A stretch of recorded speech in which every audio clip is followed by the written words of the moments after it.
Olá, vamos para uma revisão de propriedades coligativas. Puxa o som. Então vamos lá. Propriedades coligativas são mudanças que ocorrem no comportamento de um líquido. Quando comparamos em análise química um líquido puro e uma solução desse líquido, como solvente, a presença de soluto provoca mudanças. As propriedades coligativas dependem unicamente do número de partículas do soluto dissolvidas. Quanto maior for o número de partículas no soluto dissolvidas, maiores serão os efeitos coligativos. O uso de aditivos como etilenglicol, a água de um radiador de carros evita que ela entre em ebulição, no caso de um superaquecimento do motor, que isso é muito comum aqui na nossa região. Em outros locais, eles colocam aditivos para não ocorrer o congelamento. Nos países em que o inverno é rigoroso, esse mesmo aditivo tem o efeito de evitar o congelamento. Nesses países, joga-se sal nas estradas e ruas com um acúmulo de neve para derretê-las. Em verduras cruas com sal, as células perdem água mais rapidamente, murchando em pouco tempo. Então, o que essas relações são? Propriedades coligativas: tonoscopia, embrioscopia, crioscopia e homoscopia. A tonoscopia é a relação da diminuição da pressão de vapor de um líquido provocada pela presença de um soluto não volátil. Então, todas essas propriedades, ela vai estar relacionada à adição de um soluto não volátil, que vai alterar a pressão, temperatura, tá? Então, a primeira é a tonoscopia. Então, quando você acrescenta um soluto não volátil a uma determinada solução, ela vai diminuir a pressão. Por quê? Olha só o que acontece. A pressão ela vai estar 1 atm. Ela sofre ebulição a 1 atm, considerando, né, 1 atm. Então, aquelas bolhazinhas começam a subir e chega no limite. Para elas eclodirem, ela tem que atingir a mesma pressão. Quando você coloca esse soluto, a pressão daquela solução, ela reduz. Então, ela demora mais tempo a eclodir essas bolinhas, a alcançar a mesma pressão. Então, quando você coloca uma vasilhame no fogão e aquece, rapidinho ele vai ferver. Mas se você jogar o arroz, vocês vão perceber que o arroz, o sal, no mesmo instante para de borbulhar. Por quê? Vai ter que atingir de novo a pressão ambiente. Porque a pressão daquela solução caiu. Então, o líquido puro tem uma pressão de vapor P0 e o líquido da solução tem uma pressão de vapor P2 ou P1. Faz. Pela adição de um soluto, essa pressão de vapor tende a diminuir. Então, o que acontece aí no exemplo? O solvente puro está lá fervendo, uma solução diluída, você percebe que existem partículas maiores e uma solução concentrada, onde essas partículas maiores aumentam devido à presença de um soluto não volátil. Então, num sistema fechado, o líquido tende a evaporar e o vapor tende a se condensar até que atinja um equilíbrio. Isso no fechado. Quando o volume, ou melhor, a evaporação é igual à condensação, dizemos que a pressão exercida pelos vapores saturantes do líquido atingir a pressão máxima de vapor. Aquilo que eu coloquei para vocês. Essa relação de evaporação e condensação, ela tem que estar relacionada à pressão. Então, para ela atingir aquele que está com a solução, com o soluto ali diluído, ele vai ter que chegar à pressão normal de 1 atm. Para isso ocorra, ela tem que ir aumentando devagar. Fatores que influenciam a pressão máxima de vapor. A temperatura, lógico, né? A pressão de vapor aumenta com o aumento da temperatura. Tente colocar uma vasilhame com água debaixo de um palito de fósforo, ou melhor, em cima, né? Desculpa. Um palito de fósforo e outra numa fogueira. É lógico que a temperatura da fogueira vai ser bem maior. E a natureza do soluto. Cada líquido apresenta uma pressão de vapor, característica uma temperatura. E o soluto também. Então, olha só. Olha esse gráficozinho lindo que vai cair na nossa avaliação. A pressão máxima de vapor e o ponto de ebulição. Então, você percebe que tem o éter, o álcool e a água. Aí eu pergunto para vocês, qual deles é mais volátil? Ou o éter. Por quê? Porque ele tem uma menor temperatura de ebulição. Então, você percebe que ele sofre a passagem de líquido para gasoso a 34 graus. a uma mesma pressão, ó, 760 milímetros de mercúrio, que isso aí significa, é 1 atm. Então, a 1 atm, o éter evapora a 34,6, o álcool a 78 e a água a 100. Olha só, quando a gente abre um recipiente com álcool, você já sente o cheiro. Agora, imagine o éter. Então, ele é extremamente volátil, tá? Então, o que, que acontece aí? Você percebe que existem temperaturas diferentes para uma mesma pressão. E isso é a relação para a pressão máxima de vapor, tá? Então, o éter, ele é mais volátil. Depois vem o álcool, depois vem a água. Para a pressão de vapor, vocês já estão vendo aí outro gráfico. A 1 atm, tá? Temos o éter primeiro, depois acetona, o N-hexano, o benzeno, a água, o N-octano. O N-octano tem um ponto de ebulição maior do que a água, acima de 100. Soluções puras com solutos. Aí vem um efeito da tonoscopia. Olha só, o solvente puro, ele tem um P inicial e um P2, ou seja, a uma mesma temperatura, o solvente puro, ele tem o quê? Uma pressão maior do que a solução. É aquilo que eu falei para vocês. Quando eu adicionar o soluto nesse solvente, a pressão vai fazer o quê? Cair. Aí ela vai demorar um pouquinho para aquecer, fazer com que as pressões das moléculas consigam chegar à pressão normal e eclode. Certo? Então, adicionei soluto, a pressão caiu. Adicionou soluto, a pressão caiu. Certo? Então, o solvente puro apresenta pressão maior do que a solução, para uma mesma temperatura.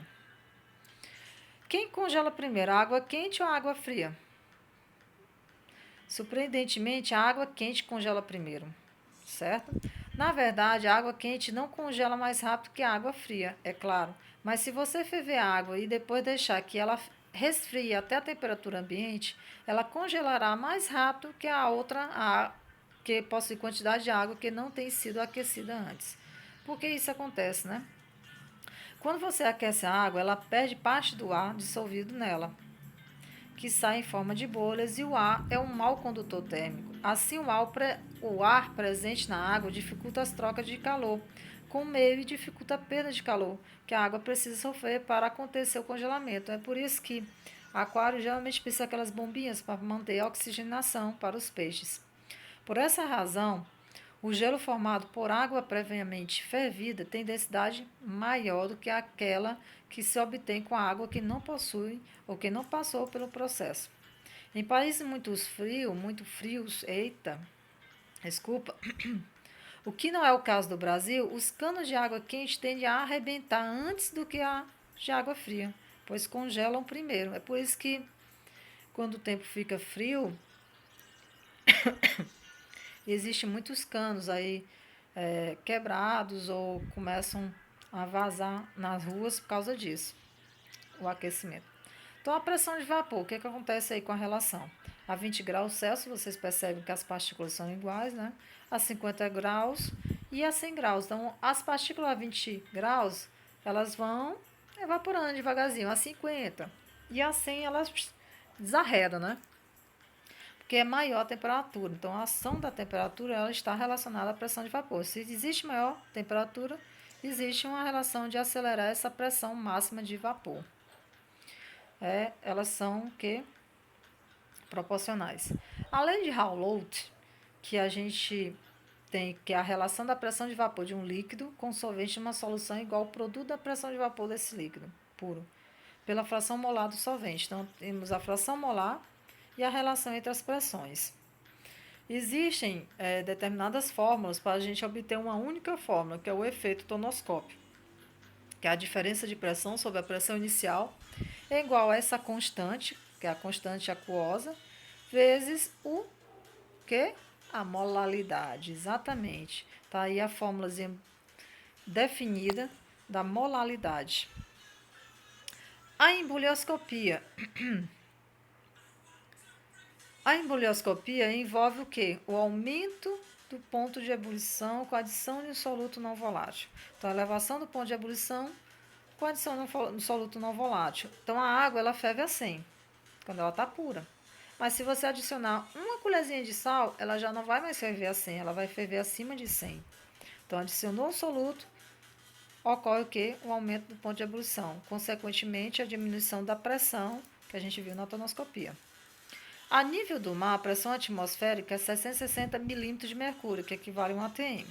A água ferve a 100 graus Celsius. Onde a pressão for menor, a temperatura de ebulição será menor. La Paz. Então, eu vou ferver 1 litro de água aqui em Timon e outro lá em La Paz. Ao mesmo tempo, eu aciono. Aonde é que vai ferver primeiro? Aonde é que a temperatura vai ser menor? Em La Paz. A 90 graus, ela começa a ferver. Então, onde a pressão for maior que 1 atm, a temperatura de ebulição será maior. Exemplo, panela de pressão. Então, a panela de pressão, ela chega a 120 graus Celsius. Então, a pressão dela é maior e a temperatura vai ser maior. Não é à toa que você tem que simplesmente ir lá no fogão e abaixar o fogo, porque o tempo de cozimento vai ser o mesmo, a temperatura já está estabelecida, tá? A pressão já pegou, então aquele chiadinho já está ok. Então pode abaixar o fogo, o tempo de cozimento vai ser o mesmo. Se você deixar o fogo alto, você está perdendo gás. Então a lei de Raoult para a embolioscopia é a relação, tá? De novo, da relação da molalidade, né? Com relação à constante. Então, temos uma diferença da temperatura em Kelvin para a ebulição, ou melhor, para o efeito embolioscópico, relacionado à sua constante e à molalidade. Ok?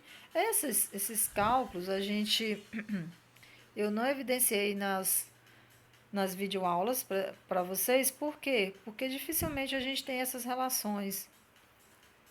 E quando existem, são relações simples para esse aspecto.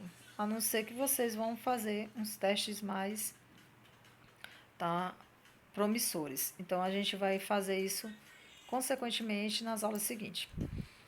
Crioscopia. A crioscopia é a relação para o congelamento, então, o abaixamento do ponto de congelamento de um líquido provocado pela presença de um soluto não volátil. Então, quando você adiciona um soluto não volátil a um local que existe uma redução da temperatura, isso faz com que a temperatura caia mais ainda. Então, a adição de um soluto, a pressão de vapor diminui, de novo, a temperatura de ebulição aumenta e, consequentemente, a temperatura de congelamento também diminui mais ainda. Existe a relação para a lei de Raoult? Sim, tá? Vocês estão vendo que a fórmula é totalmente diferente das outras anteriores. E o que a gente tem? Ponto triplo. A gente já viu a relação gráfica para a tonoscopia. Agora a gente vai ver a relação gráfica para embolioscopia e crioscopia nesse único gráfico. Ponto triplo é quando a temperatura e uma pressão nas quais a fase sólida, líquida e gasosa coexiste. Ela está ao mesmo tempo sólido, líquido e gasoso naquele ponto triplo. Existe o ponto, tá, crítico, que é acima de 100 ali, graus Celsius, e também acima de uma determinada pressão, que é quando existe a quebra das ligações. Então, vocês estão vendo que existe a posição no gelo, líquido e vapor. Então, sólido, líquido e gasoso.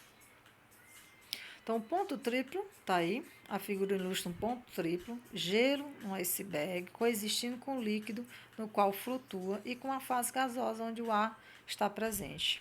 Legal, né? O gelo seco, nome popular para o dióxido de carbono solidificado ao ser resfriado a uma temperatura de menos 78 graus Celsius. Ao ser aquecido na pressão atmosférica, torna-se imediatamente gás, ou seja, sublima.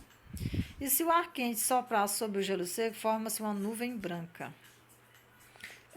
Vamos voltar rapidamente para aquele gráfico. Pronto. Olha só. Foi o que eu falei para vocês quando existe a adição de um soluto volátil. Então, aqui nesse gráfico nós temos esse azul, ele está como se fosse uma solução pura. Uma substância pura. Quando eu adicionar, por exemplo, vamos supor que aí seja água. Quando eu adicionar um soluto, o que acontece com a pressão? Ela cai. Esse gráfico não determina isso. Mas o que acontece com o ponto de ebulição? Hein? Ele vai aumentar. E o ponto de congelamento vai reduzir. Então, esse tracejo vermelho, aqui está relacionado à crioscopia e aqui a embrioscopia. Lógico que vai ficar assim, ó, mais para cá, porque ele vai ficar bem acima de 100 graus Celsius. Então, quando eu adicionar um soluto, a história do congelamento, a temperatura vai ser menor. Então, imagine um pedacinho de carne no meio do congelador. Rapidamente ele congela, mas sobrecarregue esse congelador. Então, ele vai exigir um bom tempo para que aquela quantidade de carne toda, ou seja lá o que você colocou dentro do congelador, vá congelar. Porque tem que ser uma temperatura menor. Quando você vai ferver algo, você está fervendo a água, está a 100 graus Celsius, e aí você adicionou arroz. O que vai acontecer com a temperatura? A pressão vai cair, a temperatura vai ter que ser maior para que ocorra novamente, tá, o verter daquela solução. Então, é por isso que esse gráfico aqui determina a embrioscopia. Aí vai lá as relações da lei de Raoult. Voltando lá para a osmoscopia. A osmoscopia é a passagem de um solvente do menos concentrado para o mais concentrado. O que isso significa? Então, o aumento da pressão osmótica, o fenômeno da disseminação espontânea entre um líquido em outro e vice-versa, e a difusão de um líquido para outro através de membranas semipermeáveis, que é denominado de osmose. Desculpa aí, mas tá seco aqui. Então, a osmose, a pressão de vapor da água pura é maior que a da água na solução. Osmose, tá? Por quê? Porque e a pressão normal, quando eu adicionei o soluto, o que a pressão cai? A água se desloca de uma região menos concentrada para uma região mais concentrada. Então, tá aí. Eu tenho um solvente, tenho uma solução, tenho uma membrana semipermeável bem no meio. Após um tempo, você percebe que o solvente está passando para a solução, porque os sólidos que estão lá estão o quê? Puxando esse solvente. Então, isso é osmose. E é lógico que se eu colocar ao contrário, de volta para o solvente, é uma osmose reversa ou inversa. Então, isso acontece como? Pega uma folhinha de alface, coloque no vasilhame com água. Ela vai permanecer linda. Mas na hora que você adicionar uma pitadinha de sal naquela água, você percebe que com o tempo a folha vai murchando. Por quê? Ela vai perder água, a folha vai perder água para a solução devido ao sal. Isso acontece quando a gente vai para a praia. Quando você vai para a praia, você nota que sua pele resseca, seus lábios ressecam, tá? Você fica com sede, porque você está perdendo líquido para o mar. O mar é cheio de sal. Então, vai sair do menos concentrado para o mais concentrado. Então, as hemácias e bacalhau. Em 1, temos uma hemácia normal. Em 2, você já percebe que ela... Eu acho que é essa relação, né? Porque aqui não tá... Tá, vamos voltar aqui. Então, uma hemácia normal em 1, ou considerar 2. Então, em 2 ela está começando a ficar inchada, e em 3 ela eclode. Por quê? As hemácias estão em nível normal, elas estão saturadas, não é isso? Abaixo disso, se elas estiverem, elas entram em uma rejeição, elas ficam craqueadas, né? Porque tem a presença de muito sólido, então ela é hipertônica. Então, normal, isotônica, tá? Com muito sólido, ela fica hipertônica, e aí a perda de 10% de água, elas morrem, assim como a gente, né? A gente fala na nível celular. E acima disso elas vão eclodir, porque elas não têm uma parede celular, só tem membrana celular, ela não consegue segurar a turgescência, então acaba eclodindo. Então ela está hipotônica. O bacalhau, ele se conserva por um bom tempo, porque o sal mantém, tá, a umidade dele, não faz com que ocorra a presença de água, e assim conserva por mais tempo. Então, a salga é um processo muito antigo de conservação de alimentos. Tá? Então, a pressão osmótica, a mínima pressão externa que deve ser aplicada à solução quando separada do seu solvente puro para impedir a osmose. A pressão osmótica depende da concentração da solução, lógico. E aí, sim, temos a equação de Van Hoff. Essa equação a gente utiliza, eu até coloquei para vocês nos exemplos das videoaulas. tá? As duas primeiras não, que a gente vai ver mais na frente, e essa sim, a gente colocou. A osmose reversa é quando ocorre para a aplicação de uma pressão no lado da solução mais salina ou concentrada, revertendo a tendência natural. Neste caso, a água da solução salina passa para o lado da água pura, ficando retidos os íons dos sais nela dissolvida. A pressão a ser aplicada equivale a uma pressão maior do que a pressão osmótica, com certeza, né? Para fazer com que esse líquido saia. Então, tá aí a osmose reversa. É muito utilizada em algumas indústrias para a produção de determinados produtos com ação de produtos químicos, é lógico. As dessalinizações. E tá aí. Então, até a próxima.